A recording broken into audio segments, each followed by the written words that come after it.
কয়েক মিনিটের ভিতরেই হাইএক্স গাড়িটি পুড়ে কয়লা হয়ে গেল।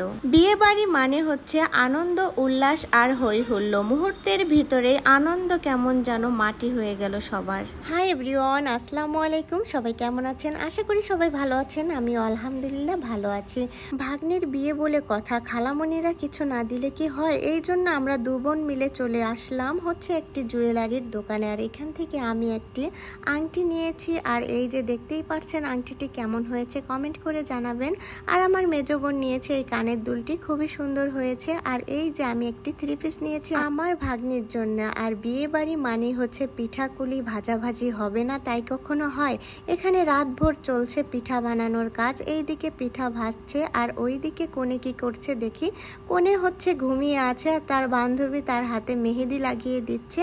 আর সকাল সকাল শুরু হয়ে গেল বিয়ে বাড়ির খাবার দাবারের আয়োজন। এদিকে বরযাত্রী আসবে, গ্রামের লোকজন, সবার জন্য খাবার দাবারের আয়োজন করা হচ্ছে। বর এসেছে শুনে সবাই গেটের সামনে হাজির হয়ে গেছে। গেটটা লাল ফিতে দিয়ে আটকে দিল কোণের সব বোনেরা। আর প্রথমেই দেখাচ্ছি ওনার নাম হচ্ছে নুরুল আমিন খান। মস্তফাপুরের অনেকেই তাকে চেনেন, ইনি হচ্ছে বরের খালু। আর এদিকে বরযাত্রীর অনেকেই চলে এসেছে। এই যে বরের খালা আর এই যে বরের খালাতো ভাইয়ের বউ। মোটামুটি ভাবে এই বিয়ের আয়োজন করা হয়েছে, আমি গায়ে হলুদের সব ভিডিওতে বলেছি। আর গেটের বাইরে অনেক মুরব্বীরা ছিল, তাদেরকে ভিতরে ঢুকিয়ে দেওয়া হচ্ছে। আর শুধুমাত্র বরের ভাই আরো সাথে যারা যারা ইয়াং বয়সের ছিল তাদেরকে আটকিয়ে রাখা হয়েছে। বরযাত্রী বলতে তারা এরকম অনুষ্ঠান হবে এটাও তারা ভাবেনি। আসলে তারা মোটামুটি কয়েকজন এসে মেয়ে নিয়ে যেতে চাইছিল, কিন্তু গ্রামের লোকজন আত্মীয় স্বজন ছাড়া আমার দুলাভাই হচ্ছে মেয়েটাকে বিদায় দিতে পারছিল না। এই জন্যেই মোটামুটি এই আয়োজন করা হয়েছে। বরের বাড়ি থেকে মাত্র 15 থেকে 16 জন মানুষ এসেছে। আসলে আমরা ওইভাবে গুনিয়েও দেখিনি, তারা যেটা বলেছে। আর এই দিকে হচ্ছে মিষ্টি ও 2 রকমের শরবত বানিয়ে রাখা হয়েছিল, একটা ঝাল ও একটা মিষ্টি। তো ঝালটা হলো পরে দেওয়া হচ্ছিল আর মিষ্টিটাও নামিয়ে রাখা হচ্ছিল। ছোট মানুষ বুঝতে পারেনি, এটা তো বর টের পেয়ে গেছে আর বরের সাথে ভাই ব্রাদাররাও টের পেয়ে গিয়েছে। যাই হোক, বরকে শরবত খাওয়ানোর পরে এই তো সে গেটের ফিতাটা কেটে দিল।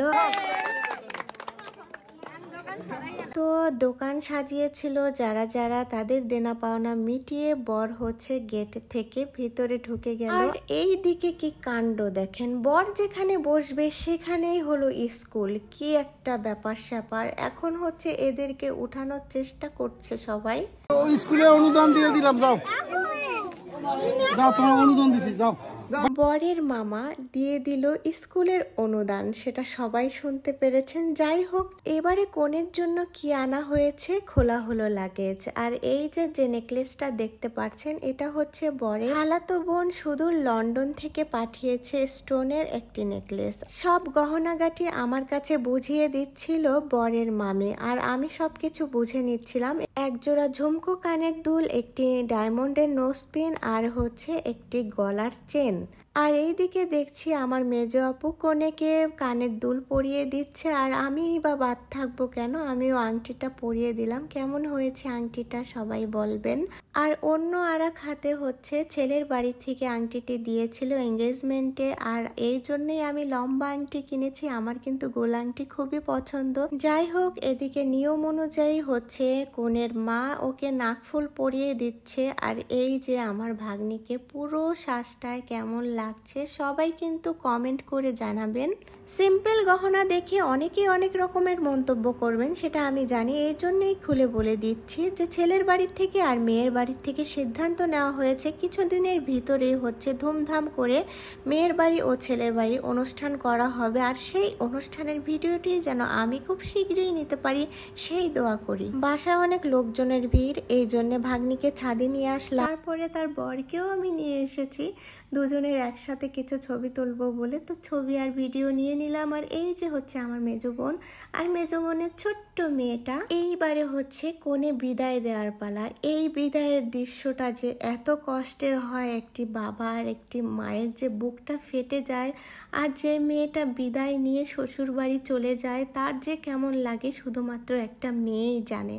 তো ভাগ্নি তার শ্বশুরকে সালাম করলো, এই প্রথম দেখেছে তার বৌমাকে। যাই হোক, সে বিদায় নিয়ে আগেই বের হয়ে যাচ্ছে। আর এখানে বরিশালের কিছু নিয়ম কানুন আছে, সেগুলো পালন করা হচ্ছে। মেয়ে কান্নাকাটি শুরু করে দিয়েছে, দেখতে থাকেন।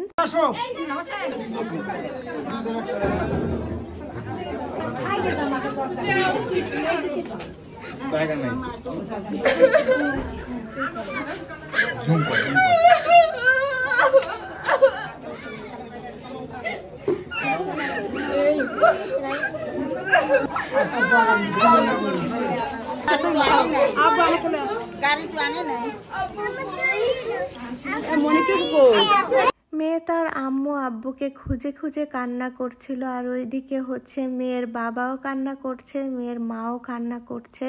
আর তারপরে আপু এসে এই যে তার মেয়েকে ধরে নামাচ্ছে। যে মেয়েটা বাবার বাড়ি থেকে চলে যাচ্ছে, ছোটবেলা থেকে বড় হয়েছে যে বাড়িতে, সেই বাড়িতেই কিনা আর দুদিন পরে তার বরকে সঙ্গে নিয়ে অতিথি হিসেবে আসতে হবে, ভাবলেই তো বুকটা ফেটে যায়। যাই হোক, বাবা বাবা করে কান্নাকাটি করছিল। আমার দুলাভাইও কান্না করতে করতে আসছে তার মেয়েকে বিদায় দিতে।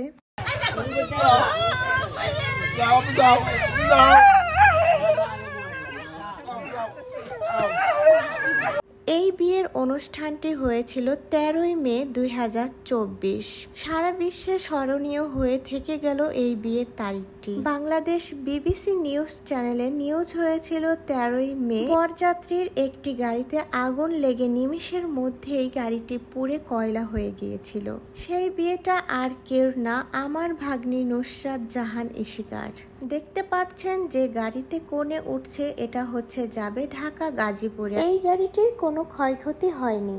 আর ছেলের নানা বাড়ি হচ্ছে মাদারীপুরে। আর মস্তফাপুর বাস স্ট্যান্ড থেকে একটি হাইএক্স গাড়ি ভাড়া করে নিয়ে আসে ছেলের মামা বাড়ির লোকজনেরা।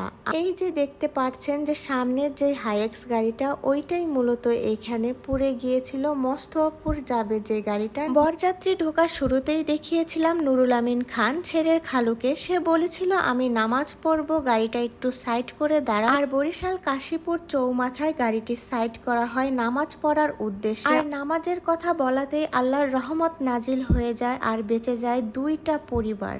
আর নুরুল আমিন খানের পরিবারের যদি কিছু হয়ে যেত, তাদের বাড়িতে একটা তালা খোলার মতো লোক ছিল না, সবাই ছিল ওই গাড়িতে। ভিডিওটি এখানেই শেষ করছি, আর লম্বা করছি না। তো ভিডিওটি ভালো লেগে থাকলে লাইক কমেন্ট শেয়ার করবেন, নতুন বরকনের জন্য দোয়া করবেন। সবাই ভালো থাকবেন, সুস্থ থাকবেন। আল্লাহ হাফেজ।